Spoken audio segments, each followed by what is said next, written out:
Hello there, lovely people. It's Alex from Nintendo Life here, and I'm not alone. I'm joined by not only Mr. Jimmity Jim Jim, but also Mr. Paul. Hello, guys. Woomy. Woomy indeed. Woomy. Vimo, that's a classic. Yes, so, if it wasn't immediately obvious from the title, and the fact that we've just made several Splatoon references, Nintendo have finally given us some more information about Splatoon Raiders coming to the Switch too. And, you know, some of it we kind of already knew, you know. It's a spin-off, it's not a mainline game, it's a single-player experience, although there is multiplayer, which was pretty cool, and it's going to be cheaper. But they do show an awful lot in the trailer. But the rub of it is, who likes Salmon Run? Yeah, Salmon Run, but there are some tanks now. Looks like you've got the Deep Cut trio kind of in mechs, which is not enough to hang an entire game on. I must admit, I'm sure that there's something else under the surface here, but right now it looks like Salmon Run. It does, yeah. I mean, don't get me wrong, Salmon Run was one of my favourite parts of Splatoon 2 and indeed 3. And to see them evolving it with what appears to be, you know, we've seen some new salmonids in the trailer and stuff like that, but also without being quite so tied to the multiplayer aspect. They did sort of dabble with it in 2 and 3 with things like the Grizzco weapons you would get, you know, that were just completely broken, which wouldn't work in the standard, you know, sort of online multiplayer, but they do work here. Looks like they're taking that even further, and I'm seeing some side order sort of influence as well. Paul, you're just about the biggest Splatoon boffin in here. What did you make of it? Well, I've been playing Salmon Run almost continuously ever since the Grand Festival ended, and just because I wanted to, you know, get all the rewards in there. I'm one of those people that just wants to grind out everything. This looks like there's going to be a lot of things to unlock, a lot of perks, etc., to equip. There's one bit where there's some treasure that you're getting that have bonuses for a mid-air jump on all the tanks and stuff like that. There's a lot going on in this very small trailer, and I'm excited to just dive into it and see what's different to what we know from previous games. Like it is like Side Order and Salmon Run have had some sort of hybrid child, and yeah, there's a lot in there. There's going to be more to come. I'm barely processing it so far. All I know is I want it now, and thankfully, you know, we've waited nearly a year for them to drop this announcement, and it's coming in like 3 months. They announced it so long ago, and yeah, it's just coming out in 3 months. You know, 23rd of July, it's going to be here. Which, I mean, I'm in favour of that. You know, I don't like, you know, sort of announce. I mean, I know there was an announcement ages ago, but you know, really long waiting times.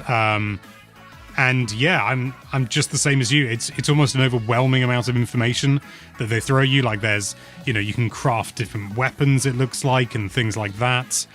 And again, sort of leaning more into the fact that it's not online. You've got things like there's what appears to be maybe a special or a sub that is just like spinning around you, and it looks like at one point a special is Big Man, very reminiscent of the Kraken special from Splatoon 1 and Splatoon 3, but not Splatoon 2. That was a sad time. But yeah, I've not got a lot of sleep at the moment, as everyone who's seen the video knows. I've recently got a child, and they're exhausting. But yeah, it's a Tuesday. They're just dropping it, you know, without even thinking at this point, aren't they? I mean, I would have expected something like this in a direct, but we haven't had a real direct for a long time now.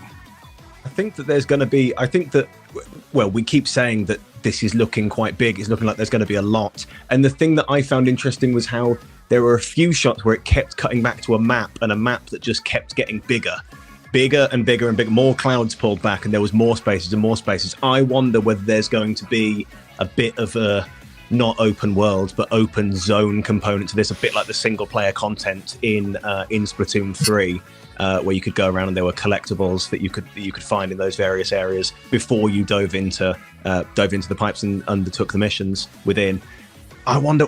Part of me hopes that there's going to be a bit of that, because as much as I love Salmon Run, I would like to see something that maybe has some of that cool platforming that I really liked in the Splatoon 3 single player content as well. It would be nice if this wasn't just the game mode that you know and love, but a little bit more of it. There is actually a surprising amount of good platforming in Splatoon, given that it's a third-person shooter. You know, I mean, it's not Titanfall, but it is still surprisingly fun. And when you mentioned, like the overworld in Splatoon 3, and even to be honest, Splatoon 2 and even Splatoon 1, the overworld for the single player was fun to just, swim around and jump around and find little secrets here and there. It was really good fun. So yeah, I agree. I'd really like to see some more of that as well. One thing I do want to very quickly touch on is the price. So this is not a full price game, which I think is really encouraging. It's really nice. It's £42 in the UK, and in the US it is $50. Or if you go physical, it was $60, I believe you said, Jim. That's correct. Yep. Yeah. Nintendo have recently announced that the physical digital pricing is not going to be tied as it was before, which I think is fine. At the end of the day, the cartridges are expensive to produce. But yeah, I'm looking at this and I can't. I'm watching the trailer now and I still can't process everything that's going on. It's just a cacophony of stuff in the best possible way.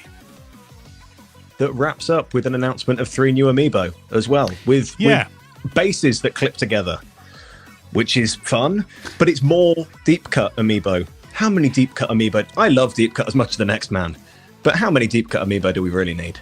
Well, at least 3 more after these. Yeah, I suppose so. It's the rule of 3. We've had the original set, this second set. We need a third set for Splatoon 4. Which, to be fair, if you look at graphically how this is looking, it's very, very shiny. The hair colors, etc., that are available. This is giving real good vibes for where Splatoon will go in the main series going forward on Switch 2. We've already had a Switch 2 upgrade on Splatoon 3, which is really mostly just sort of resolution. Resolution, isn't it? Yeah. Nice to have, but this is okay. This is really, really cool. What I can't wait to see is, I am presuming that deep cut, as you said, it looks like there's a thing where you can send Big Man, and I'm assuming that all 3 of them have special abilities that are linked to what they did in the boss fights in Splatoon 3. That's a very good point. Yeah, I hadn't quite considered Big Man's that. one is there. Oh my god, the colouring on that is going to be immense. I do want to come back to what you were saying about the visuals, because I've seen some people that aren't especially happy about the visuals. They think it just looks like a Switch 1 game. And I can see that to a degree, sort of certain poly counts aren't through the roof. But one thing to remember is that Salmon Run has a lot of entities in what is still quite an enclosed space. This definitely appears to be not an enclosed space.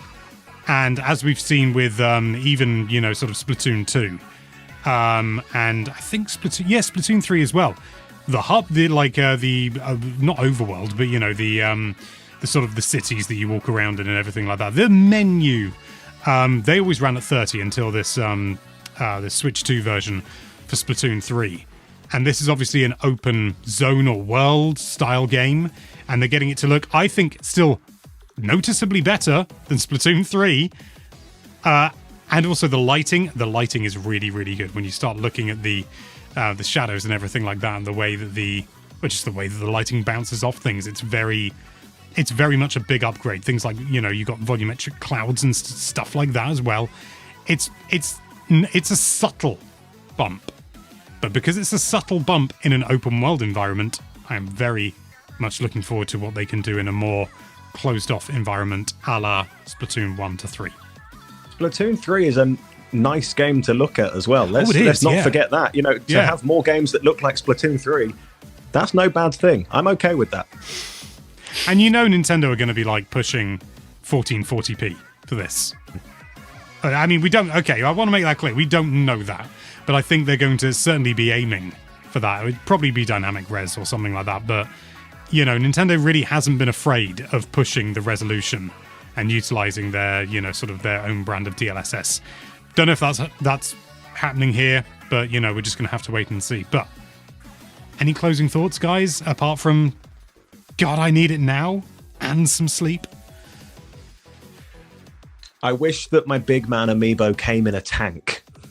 That's what I want now. Maybe this third set of deep cut amiibo, they can all come in their tanks. Well, do you know what? That's not out of the realms of possibility. Look at the Kirby Air Riders ones. There we go. We're being remark. bled dry as amiibo fans. But yeah. Let us know what you think, though. God, sorry, my delivery's not quite as peppy as it usually is, but I'm sure I'll get better as I get back into the swing of things. But for now, thank you so much for watching. Let us know your thoughts with a comment down below, and thank you so much for watching. If you like this video, then why don't you sleep on that subscribe button for 3 months, and be sure to check out NintendoLife.com for all sorts of lovely Nintendo-related content. Thank you again for watching. Bye-bye.